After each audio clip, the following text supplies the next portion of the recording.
لاکھوں لاکھ حجاج جو شب عرفہ تیاریوں میں لگے ہوئے ہوتے ہیں، اور ہر ایک کی اپنا ایک کیفیت ہوتی ہے اس کی،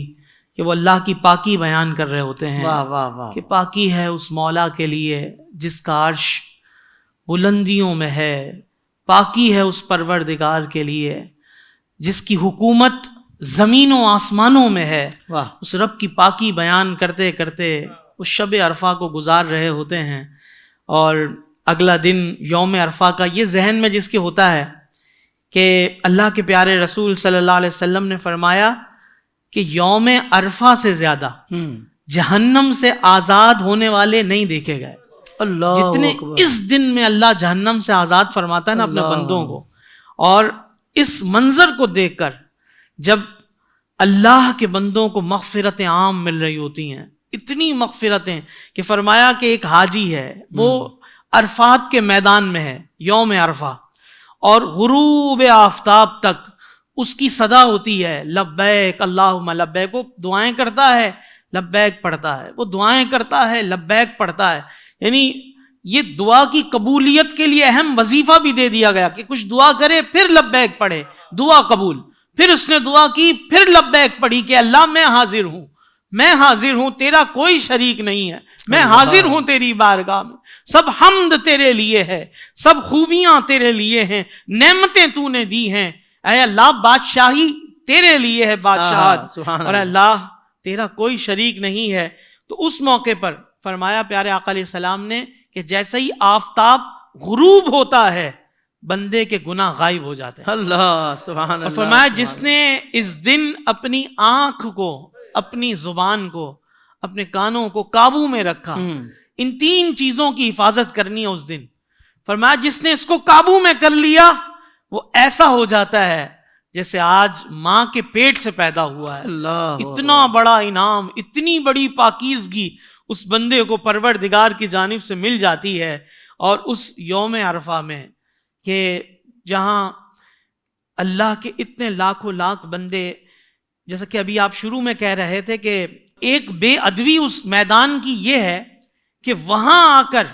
اگر بندہ یہ سوچے کہ میری مغفرت ہوئی کہ نہیں ہوئی، یعنی میری مغفرت نہیں ہوئی، یہ بڑی بے ادبی ہے اس میدان کی۔ اللہ وہ اکبر، یقین کرے کہ پروردگار نے مجھے اس میدان میں بلایا ہے اور اس نے مجھے بخشا ہے، اور وہ ضرور بخشنے والا ہے۔ اللہ، تو اس دن ایسا یقین کرتے ہوئے اپنے مولا کو پکارتا جائے، اس سے مانگتا جائے کہ اللہ تبارک و تعالیٰ کی طرف سے میدان عرفات میں رحمتوں کا ایک عظیم دسترخوان بچھا دیا جاتا ہے، اللہ، اور رحمتوں کے گھنگور گھٹائیں بادلوں کی صورت میں میدان عرفات میں حاضر ہونے والوں پر چھما چھم برس رہی ہوتی ہیں، اور ان رحمتوں کی بارشوں میں پروردگار کے حضور جو آہو زاریاں ہوتی ہیں۔ اللہ اکبر، جب بندہ ان چیزوں پر غور کر رہا ہوتا ہے کہ آج کے دن اللہ کے رسول صلی اللہ علیہ وسلم نے فرمایا کہ میری دعا اور مجھ سے پہلے انبیاء کی دعا یوم عرفہ کی یہ ہے، وہ چوتھا کلمہ جب پڑھتے ہیں لا الہ الا اللہ وحدہ لا شریک لہ لہ الملک ولہ الحمد، اور اس دن جو 100 مرتبہ سورہ اخلاص پڑھ کے اللہ سے دعائیں مانگتے ہیں، 100 مرتبہ درود ابراہیمی پڑھ کے اللہ سے دعائیں مانگتے ہیں، یہ یوم عرفہ کے خاص وظائف پڑھ کے، اور یوم عرفہ اپنے پروردگار کے حضور معافیاں مانگتے ہوئے وہ دن گزارنا، اور اس کیفیت کے ساتھ، سرشاری کے ساتھ ان باتوں کو یاد کر کے کہ اللہ کے کتنے نیک بندے جنہوں نے حج کیے، سفر حج کیا،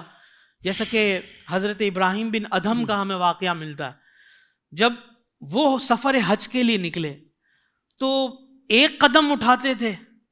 اور ایک قدم اٹھا کر اللہ کا شکر ادا کرتے تھے کہ اللہ حج کے لیے نکلا ہوں اور ایک قدم اٹھا لیا ہے اس جانب، مکہ کی جانب چلا ہوں، شکرانے میں 2 رکعت ادا کرتے تھے۔ اللہ اکبر، کہتے ہیں اس طرح وہ قدم قدم پر شکرانہ ادا کرتے، سجدے کرتے، اللہ سے دعائیں کرتے۔ وہ مکہ مکرمہ پہنچے تو 14 سال کا عرصہ گزر گیا۔ اس عرصے کے اندر جب 14 سال کے بعد خانہ کعبہ کے سامنے پہنچے تو کیا کیفیت ہوگی، اللہ اکبر۔ لیکن اہل دل تھے، کہتے ہیں کہ جب کعبے کو دیکھا تو کہتے ہیں کہ کعبہ نظر نہیں آ رہا. کہنے لگے مولا میں کعبے کو دیکھنے کے لیے تیرے اس گھر کی زیارت کے لیے آیا ہوں پر کعبہ نظر نہیں آ رہا. تو ہاتف غیبی سے آواز آتی ہے ابراہیم بن ادھم میری ایک بندی ہے جو بہت عبادت گزار ہے,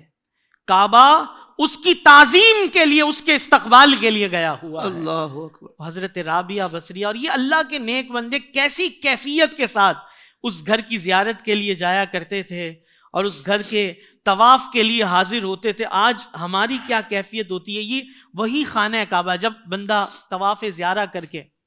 جب یوم عرفہ وہ دن وقوف کا گزار کر کے جو حج کے اندر جو اہم رکن ہے رکن اعظم ادا کرنا, اور پھر اس کے بعد وہ منازل طے کرتا ہوا جب دوسرے حج کے اہم رکن کی طرف جاتا ہے, یعنی مزدلفہ بھی ہو گیا, اس کا وقوف ہو گیا, پھر مینا میں آ گیا, مینا کے اندر اس نے کنکریاں رمی جمرات کر لی, اور پھر اس کے بعد یعنی رمی جمرات کہ فرمایا کہ ہر کنکری پر بندے کے لیے وہ ہلاک کر دینے والا گناہ جو اس کو ہلاک کر دیتا, اللہ ہر کنکری کے بدلے اس کا وہ گناہ معاف فرما رہا ہوتا. اللہ اکبر. واہ واہ واہ. جب وہ